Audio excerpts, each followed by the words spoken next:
친절한 김 교수와 명랑한 이부대가 함께하는 통일토 광화문 필통 박수. 시작하겠습니다.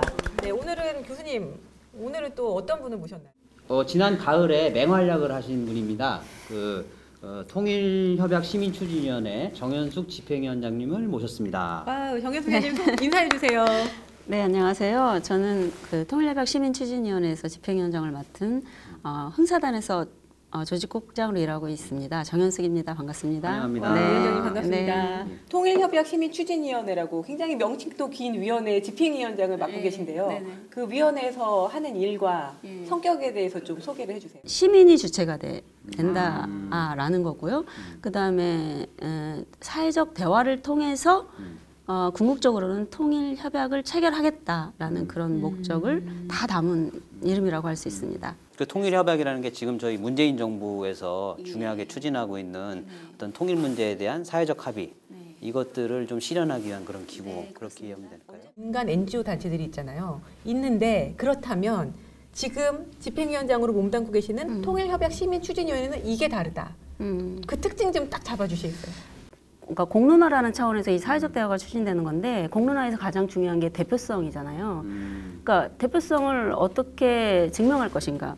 예, 그러니까 이게 이제 절차적 정의를 실현하기 위한 과정으로 필수적인 건데 그래서 저희가 고민한 거는 그러니까 통일과 평화와 관련된 운동은 어떤 한 진영에 좀 편중되는 경향성이 있어 왔잖아요. 지금까지는. 근데 그런 것을 극복하는 과정이어야지만이 어떤 대표성이 인정될 수 있다.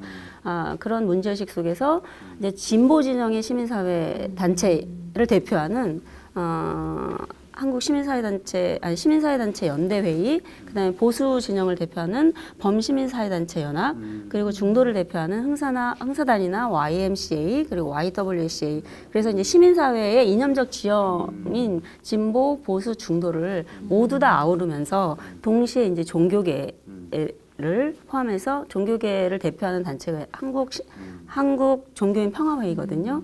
그리고 이제 좀 전문적인 내용이 또 이제 담아져야 되니까 콘텐츠 부분에서 저희가 그래서 대학과 그다음에 이런 과정이 공신력을 가질 수 있어야 하기 때문에 그 여론조사 전문 기관인 이제 닐슨 코리아 이렇게 여론조사 기관까지를 컨소시엄에 같이 참여해서 프로젝트 팀을 구성한 것입니다. 그러면 작년 가을에 아마 그 대화들이 본격적으로 이루어졌다고 저희가 들었는데 그 대화가 진행되던 좀 경과나 과정에 대해서 좀 간략하게 저희한테 좀 소개 좀 해주시면 어떨까요? 8월까지 그러니까 40여일 정도를 준비를 해서 9월에 6회회 대를 했는데요. 6차례 대화를 했는데 수도권, 호남권, 영남권, 충청권 이 지역별로 다기권역 대화를 했고 그다음에 앞서 말씀드린 것처럼 그 진보 보수 중도를 아우르는 시민사회단체 활동가들의 대화를 한 팀을 다시 꾸렸어요. 뜻깊은 자리였군요. 네, 그렇습니다. 그리고 이제 통일의 미래세대 주역이라고 할 수 있는 미래세대 팀을 한 번 더 꾸렸고요. 네네. 네, 그래서 지역과 그다음에 이제 시민사회, 그다음에 이제 미래세대라는 매우 특별한 주체를 대상으로 한 대화를 6차례를 9월에 진행했습니다. 아무래도 남북 관계의 어떤 상황이 좀 더 분위기가 좋아지다 보니까 이런 대화도 조금 더 유연한 분위기 속에서 이루어질 수 있지 않았을까요, 작년에? 네, 그렇습니다. 그러니까 이 통일문 운동에 가장 취약한 것이 그렇잖아요. 그러니까 외부 변수에 너무나 직접적인 영향을 받는다라는 것이잖아요. 어떻게 보면 결정적인 영향을 받잖아요. 그런데 지금 이제 사회적 대화라는 형태의 어떤 방식이 시도될 수 있는 환경이 저는 이제 두 가지 정도로 보고 있는데 하나는 이제 우리 사회의 대의민주제라는 것의 어떤 한계가 이제 문제점들이 막 지적되고 있고 직접 민주주의를 통한 어떤 변화를 막 요구하고 있는 거잖아요. 이런저런 분야에서. 근데 그 과정에서 이 지금 북미 관계라든가 남북 관계라든가 어떤 국제적인 문제까지가 같이 그러니까 내부의 어떤 정치적인 지형과 환경과 그다음에 대외적인 환경이 같이 이렇게 우리에게 굉장히 우호적인 환경이 조성되면서 이것이 굉장히 적절한 형태로 표현된 게 바로 사회적 대화가 아닌가. 만약에 이런 환경이 조성되지 않았다면 사회적 대화라는 방식이 과연 이게 시도나 될 수 있을까라는 의문을 갖거든요. 평화체제와 비핵화를 좀 토론했으면 좋겠다. 이게 시민들의 1등이었고 2등이 북한을 보는 시각. 그게 이제 그건 두 번째였고 한반도 미래상이 세 번째. 그러니까 의외로 우리 주최 측에서 준비한 의제들은 2등, 3등이고 본격적으로 얘기해 보지 못했던 이 평화 문제와 비핵화 문제가 오히려 국민들이 하고 싶은 말이 많았던가 봐요. 그러니까 국민들에게 이 통일에 대한 관심이 그러니까 제일 첫 번째 이슈로 확 부상하게끔 한 게 바로 비핵화와 평화 체제의 문제잖아요. 실제로는 그렇죠. 그렇죠. 예, 비핵화가 진전이 돼야 그렇죠. 맞다, 그렇죠. 맞다. 그러니까 이제 비로소 그게 내 문제라고 국민들이 인식하게 하는 어떤 대외적 환경이 바로 평화 체제와 비핵화였기 때문에 그런 우리 거라는 국민들 모두가 전문가가 되는 거죠. 그러니까 이제 북한이 존중과 협력의 대상이냐 이렇게 물어봤을 때 또는 적대와 극복의 대상이냐 물어봤을 때 대화전에는 존중과 협력의 대상이라는 사람이 6.88, 그러니까 10점 만점이라고 제가 들었고 적대와 극복이라고 말한 사람이 3.12 정도 됐는데 대화가 끝난 뒤에, 그러니까 그 90분, 60분 끝난 뒤에 보니까 존중과 협력이라고 생각하는 분들이 늘었더라고요. 7.13으로. 그리고 이제 적대와 극복 대상이다, 좀 부정적 인식이 2.87로 줄었더라고요. 그러니까 이런 부분들이 굉장히 그 어떤 생각 바꾸기 그게 가능했다는 거죠. 그러니까 자기 생각을 안 바꾸면 그건 그냥 고집 피우기니까. 그렇죠. 그러니까 그런 거 자체를 확인하는 자리였다라는 게 서로 간에 굉장히 놀라운 사실이었고 그럼으로 인해서 이런 대화가 굉장히 필요하다라는 것을 공감하게 됐다라는 것이죠. 두 번째 의제가 아까 말씀하신 게 이 통일 미래. 그거에 대해서도 좀 사전 조사를 해봐봤는데요.